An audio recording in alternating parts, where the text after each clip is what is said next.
So we've made it to the end of 2018, and from my perspective, it's been a pretty great year for comic book movies. But since Aquaman, the final comic book movie of the year, has hit theaters, it's time to stop and rank all 8 theatrically released comic book movies from the worst to the best.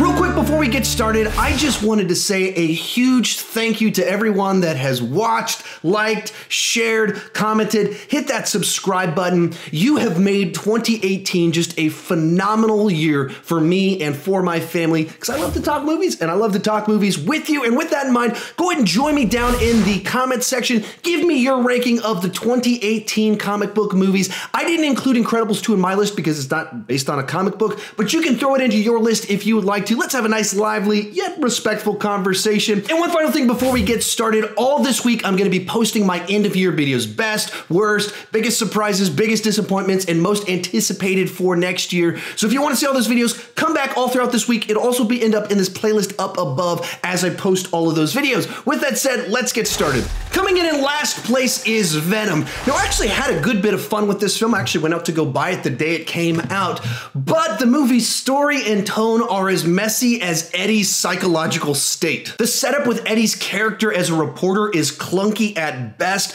The plotline has lapses in logic as well as the timeline, and some of the humor just falls flat on its face. It also didn't help that earlier this year, a movie came out called Upgrade that had a similar voice in the head plotline, as well as starred a guy that looks kind of like Tom Hardy. It just handled all of it a lot better. At the same time, it's a ton of fun to watch Venom throw guys around and go into action, and Eddie and Venom make for the best rom-com of the year. So while I can't say that this is a good movie, it is a very entertaining movie. Now, the next 7 are all movies that I gave positive reviews to and had a lot of fun with. So don't get too offended when you hear my number 7, hear me out, respond to my arguments, don't just scream at me about the number next to a title. Coming in 7th place is Deadpool 2. Now, this is a movie that goes for it. Every idea, every joke, they just throw it at the screen. And this makes for a very entertaining film, but also a very overstuffed film. It's a movie about love, tragedy, loss. It's an X-Men movie. It's a prison movie. It's an X-Force setup movie. It's about an evil school for mutants. Oh yeah, and it's about Cable and time travel as well. It's the type of movie that makes me wonder if all these ideas made it into the movie, what ideas did they say no to? Now, it's not that I have a particular problem with any of these plot lines. Any of them would have worked on their own, but altogether, it didn't feel like any of them were fully fleshed out. In particular, the first half of the film, it just felt like it was flying from plot line to plot line to plot line, left and right. But if the goal of a movie is to entertain me, this movie did its job. I still found it really funny, and there were some cool action sequences in there. Also managed to catch Once Upon a Deadpool, and while it was a fun concept, and I actually thought the Fred Savage stuff was really funny, because they didn't do enough to distinguish it and do something unique with the story, it ended up just feeling like the edited for TV version with Fred Savage cameos. At number 6 is Ant-Man and the Wasp. This is probably the smallest scale film on the list. There's no big antagonist in the film, and the threat that the villains do pose is fairly ant-sized. Coming off Infinity War, this one could feel a little bit anticlimactic, as it's a MacGuffin story about different groups of people trying to track down an item, and that can mean the movie doesn't have the most sting to it. But honestly, I think they wisely decided to not try and up the ante, and instead they cranked up the fun antics, and so you didn't get antsy during the runtime. While this may have been the smallest scale comic book movie of the year, I still found it quite pleasant. No puns were intended. Oh yeah, and this movie provided me the opportunity to create my favorite intro for any of my videos this year. Well, this is awkward. Bringing us into the top 5 is Teen Titans Go to the Movies. Now, this one was a shock to me. Because I have kids, I've seen a fair bit of the hyperactive TV show, and because of that, I was not looking forward to this movie. But the reality is, this might be the movie that I laughed at the most in the theaters this year. Now, granted, I watched it with my kids, it was a fun environment, but it put a huge grin on my face. It's irreverent, it's self-aware, it has a heart at the center of it, and it even has something to say about the superhero genre and celebrity culture in general. And this is a good and bad thing, but the songs are super catchy and get stuck in your head. And you know it's super. The groove is sounding. Granted, the juvenile sense of humor, hyperactive ADD storytelling is not for everyone.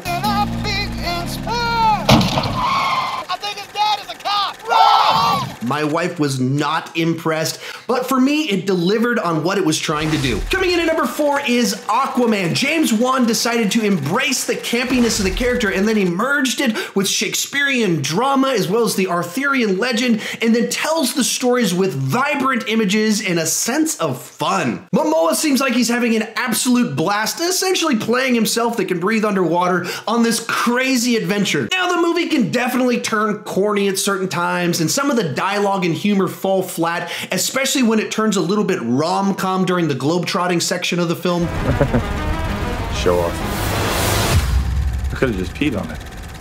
And parts of it feel very familiar to Black Panther. A sequence seems like it's right out of Harry Potter and the Philosopher's Stone. There's even some things reminiscent of AntMan and the Wasp. The movie even copies itself, as 4 different times an explosion transitions a sequence from exposition to action. But at the end of the day, I don't really care too much about the faults. I just acknowledge them. This was a great time at the movies. Real quick, before I give you my top 3, remember to give me your ranking down below in the comment section. Which ones do you love? Which ones do you hate? And why? We're going to disagree. That's part of the fun part of all this, so just be respectful in our discussion of all of this.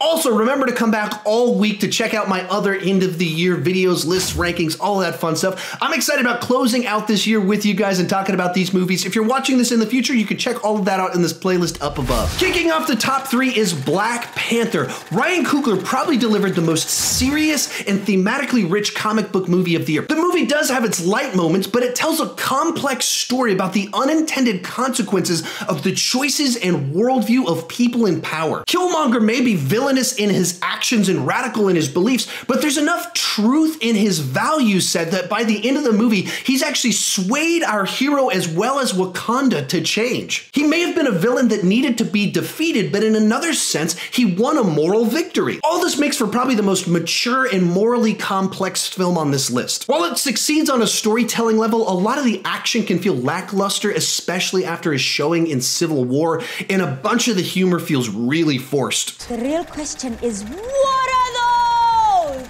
Why do you have your toes out in my lap? To draw one final comparison to Aquaman this year, I think that Black Panther is the better constructed and deeper film, but Aquaman was more entertaining and rewatchable. Or if you watch my reviews, I would give Black Panther the higher letter grade, but I would give Aquaman the higher number. Our runner-up is Spider-Man Into the Spiderverse. Sony decided to take a huge risk on this one and go in a totally different direction. They put Miles Morales in the lead, they made it an animated film, and they went fully bonkers with the storyline, and all of it absolutely paid off. This is easily one of the most unique and creative animated films I have ever seen. And it's not just that it's gorgeous and has a unique style to it, which it does. It's that the style mixes perfectly with the story that they were telling and the message that they wanted to communicate about comic book movies. Miles is a fun lead that you fall in love with instantly, but all of our side characters are interesting and compelling on their own. Most of them steal the scenes that they're in. The story is well crafted and the humor is razor sharp, and also it's very clear that the creators understand the way that mainstream audiences think about the title character. Look, I'm a comic book, a cereal, I did a Christmas album, and a so-so popsicle. And it just makes for a fun movie experience. All in all, this is one of the most comic booky movies I have ever seen. But coming in first place is Avengers Infinity War. This is probably the most ambitious comic book movie of all time and one of the most ambitious movies of all time. And for me, it absolutely delivered on its ambitions. Superficially speaking, it's just incredibly satisfying to see all of these characters on screen together interacting with one another. I loved the interactions between Iron Man and Doctor Strange, but beyond that, you get epic storytelling, massive battles, and real losses and casualties at the end of this one. And you get some big emotions as you go into that shocking finale. But what really pushes this one to number one is that this movie delivered the best villain of the year in Thanos. While he has the big villainous evil scheme that must be stopped, they also crafted a character that at times we feel sympathy for. And while we don't want him to succeed, we understand where he's coming from and how he became so diabolical. It has the action, it has the emotion, it has the humor, and it is a dream come true for comic book movie fans, so it comes in at number one. Remember to come back later this week for more end of the year videos and to check out that playlist right over there if you're watching in the future. thank you so much for watching in 2018, and let's keep talking movies too much in 2019.